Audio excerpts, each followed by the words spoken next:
Hello बच्चों, आज हम लोग 9th क्लास में फिजिक्स का चैप्टर गति यानी मोशन पढ़ेंगे। बहुत ही इंटरेस्टिंग चैप्टर है। आपने इस गति को अपने आसपास ऑब्जर्व किया होगा, देखा होगा। क्या देखा होगा कि कुछ वस्तुएं निरंतर अपनी पोजीशन को बदल रही होती हैं, यानी अपनी स्थिति को बदल रही होती हैं। जैसे कि धूल का उड़ना, पेड़ की पत्तियों का हिलना, सूर्य का गति करना, ऐसा हमें दिखता है। या कोई वस्तु जैसे कि मोटरसाइकिल हो गई, या किसी आपने व्यक्ति को दौड़ते हुए देखा, घूमता हुआ पंखा, ये सब गति के क्या हो गए? एग्जाम्पल हो गए। तो आज इसी के बारे में हम पढ़ेंगे कि गति होती क्या है। तो इन सब में जितने भी हम लोगों ने एग्जाम्पल पढ़े, एक चीज़ हमने देखी कि कोई भी वस्तु अगर गति की अवस्था में है तो अपनी स्थिति, मान लेते पहले ए पॉइंट पे था और अब कहाँ पे आ गया? बी पॉइंट पे, और ए से बी पहुँचने में उसने कोई ना कोई टाइम जरूर लिया होगा, कोई ना कोई समय लिया होगा। यानी समय के साथ साथ जब कोई वस्तु अपनी स्थिति को बदलता है तो हम कहते हैं कि वस्तु गति की अवस्था में है। तो इसकी डेफिनेशन क्या हो? यदि किसी वस्तु की स्थिति समय के साथ परिवर्तित हो रही हो तो वस्तु को गतिशील कहते हैं। एक और लाइन इसमें जोड़ सकते हैं कि तथा वस्तु की स्थिति के परिवर्तन के लिए उत्तरदायी कारक क्या होता है? मोशन। कहने का मतलब है अगर गति ये इसकी अवस्था यानी ए पे था, फिर बी पे पोजीशन पे आ गया, यानी अवस्था पे आ गया, तो ये पोजीशन यानी स्थिति को जो बदल रहा है, इसका रिस्पॉन्सिबल यानी इसका कारक कौन होता है? गति ही होती है। यानी गति के कारण ही अपनी अवस्था को बदल रहा होता है। तो हमने सीखा कि गति की डेफिनेशन क्या होती है। अब हम लोग समझेंगे कि वस्तु कोई भी होती है, कौन कौन सी अवस्था में रहती है। तो इसमें हम कह सकते हैं कि वस्तु हमेशा दो अवस्था में होती है।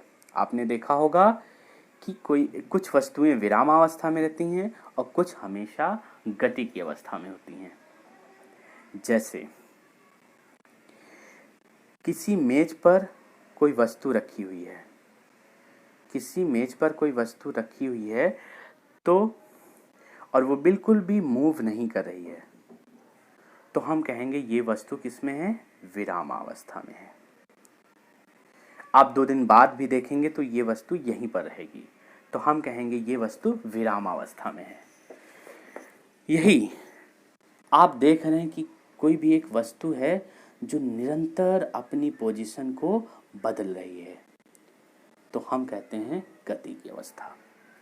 एग्जाम्पल पे देखें, पृथ्वी सूर्य का परिक्रमा लगाता है तो क्या होता है? निरंतर जो है अपनी ये पोजीशन को बदलता रहता है, कभी भी ये रुकता नहीं है। तो हम कह देंगे कि ये एक वो वस्तु है जो हमेशा गतिमान है, यानी गति की अवस्था में है।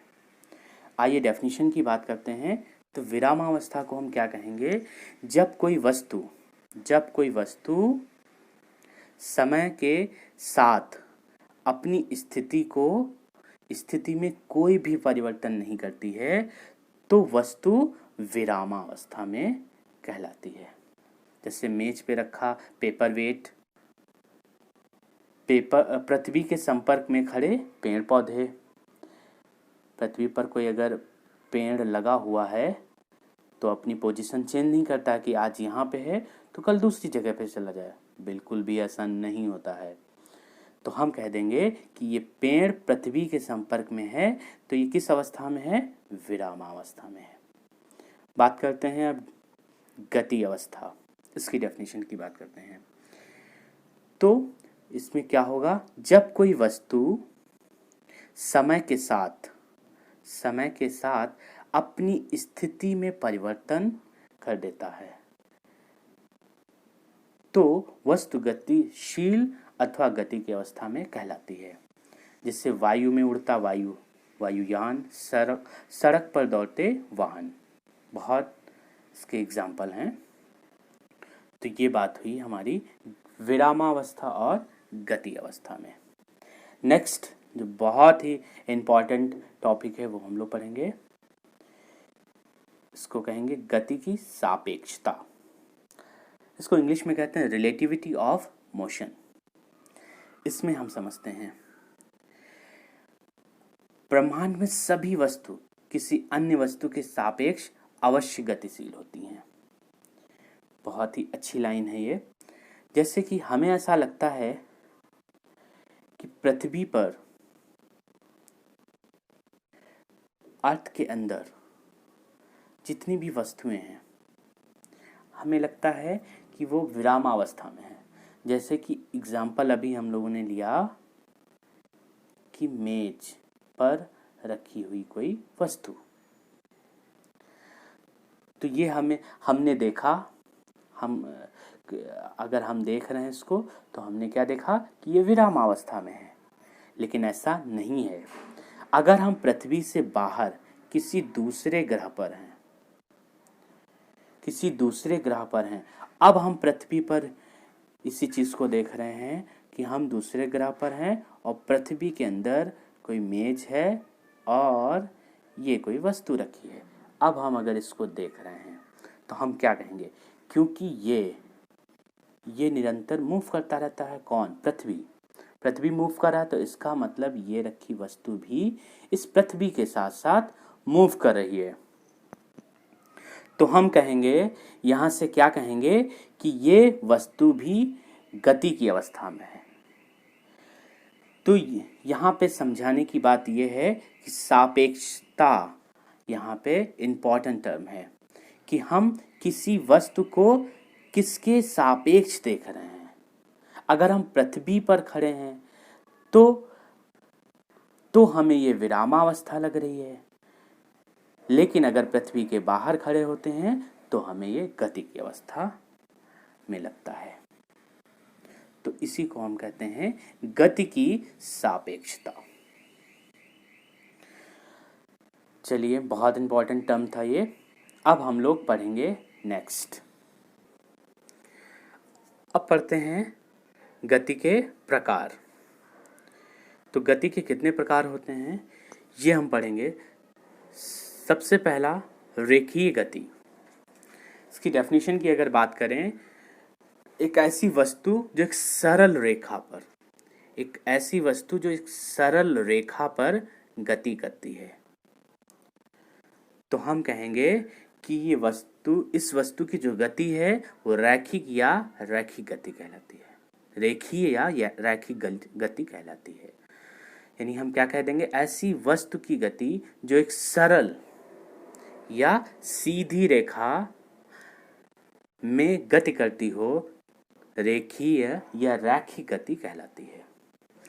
एग्जाम्पल में किसी ऊंचाई से फेंके गए पिंड की अगर बात करें, किसी हाइट से अगर कोई बॉल या गेंद या पिंड गिर रहा है तो आप देखेंगे कि स्ट्रेट लाइन पे ये बॉल गिर रही होती है। तो इस समय इस बॉल की गति कैसी होगी? रेखीय गति। ओके, नेक्स्ट पढ़ते हैं एक समान गति। तो एक समान क्या गति होती है? मान लिया कि कोई वस्तु है, थोड़े अंतराल बाद भी उसी स्पीड से चल रही हो, यानी समान समय में समान दूरी तय करती है। मान लिया 3 सेकंड में ये 3 मीटर चल रही है, अगले 3 सेकंड में फिर से ये 3 मीटर ही चल रही है। कहने का मतलब समान समयांतराल में समान दूरी को तय करती है। तो ऐसी गति को एक समान गति कहते हैं। डेफिनेशन अगर हम इसकी कहें तो क्या हो सकती है? ऐसी वस्तु की गति जो वृत्तीय पथ पर समान समयांतराल में समान दूरी तय करती है, एक समान वृत्तीय गति कहलाती है।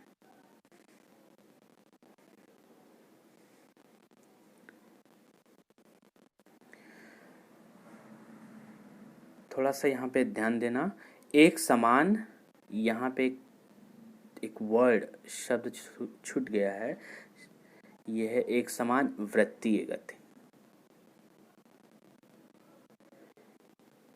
एक समान गति की जो डेफिनेशन हम लोगों ने पढ़ी वो बिल्कुल सही है कि समान समयांतराल पे समान दूरी अगर तय करती तो एक समान गति। लेकिन अगर हम, क्योंकि आपके बुक में ये दिया हुआ है एक समान वृत्तीय गति, तो हम इसकी डेफिनेशन पढ़ेंगे। तो इसकी डेफिनेशन भी बहुत आसान होगी कि अगर कोई सर्कुलर पाथ है, कहने का मतलब एक वृत्तीय पाथ है, और उसमें भी समान समय के अंतराल में एक इक्वल डिस्टेंस यानी समान डिस्टेंस तय कर रही हो, समान दूरी तय कर रही हो, तो हम कहेंगे ये किस में है, एक समान वृत्तीय गति में है। नेक्स्ट हम लोग पढ़ेंगे अनियमित गति। अनियमित गति, इसकी डेफिनेशन क्या हो सकती है? जैसे कि एक समान गति हुई थी, एक समान गति की डेफिनेशन है, वैसे ही कुछ इसकी भी होगी।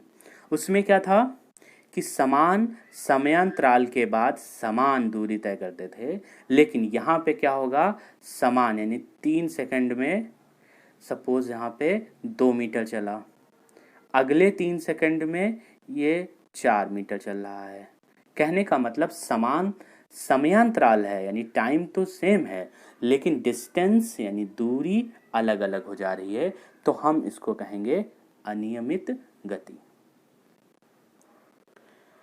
नेक्स्ट हम लोग पढ़ेंगे कंपन गति। बहुत ही अच्छा पॉइंट है ये। कंपन गति क्या होता है कि जब कोई वस्तु किसी पॉइंट के इधर उधर गति करता है, ऐसे ऐसे गति कर रहा हो।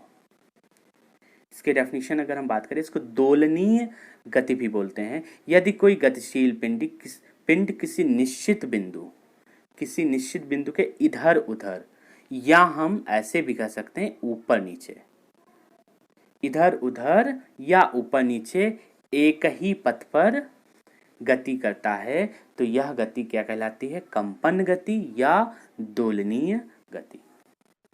जैसे कि सरल लोलक आपने देखा होगा, या झूला आपने देखा होगा, तो एक ही बिंदु के इधर उधर गति करता है। ये हो गया कंपन गति यानी दोलनीय गति। अब देखते हैं नेक्स्ट घूर्णन गति। घूर्णन गति क्या होती है? यदि कोई गतिमान वस्तु एक वक्र रेखा में गति करती हो, तो यह गति हम लोग घूर्णन गति या वक्र रेखीय गति कहते हैं। कहने का मतलब एक निश्चित बिंदु है, उसके चारों तरफ एक वृत्तीय गति कर रही हो, एक वक्र में अगर गति कर रही हो, तो हम कहेंगे ये कैसी गति है? घूर्णन गति है। डेफिनेशन क्या होगी? यदि कोई गतिमान वस्तु एक वक्र